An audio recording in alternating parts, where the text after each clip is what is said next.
অনেক সুন্দর একটি লেস দিয়ে আমি আমার ছোট ভাইয়ের পুরাতন একটা জিন্স প্যান্ট যেটা নষ্ট হয়ে গেছে, সেই জিন্স প্যান্টটা দিয়ে একটা পায়ের অংশ দিয়ে আমি একটা ম্যাট তৈরি করছি। আমাদের দৈনন্দিন জীবনে অনেক আসবাবপত্র ইউজ করতে হয়, যার উপরে ধুলা পড়ে যায়, এর উপরে আমাদের বিভিন্ন ধরনের কাপড় ম্যাট ইউজ করতে হয়।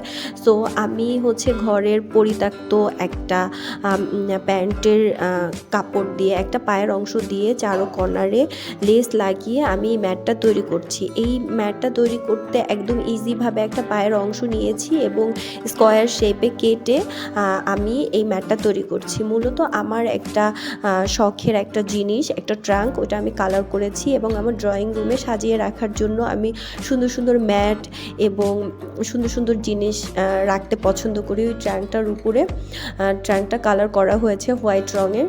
সো আমি এই ম্যাটটা তৈরি করেছি এবং এই ম্যাটের উপরে জীবন্ত ফুলদানি হিসাবে আমি কয়েন প্লান্ট রাখি, স্নেক প্লান্ট রাখি এবং অনেক ধরনের গাছ রাখি। যদিও কয়েন প্লান্ট ইনডোর প্লান্ট না, এটা প্রচণ্ড রৌদ্রে থাকে।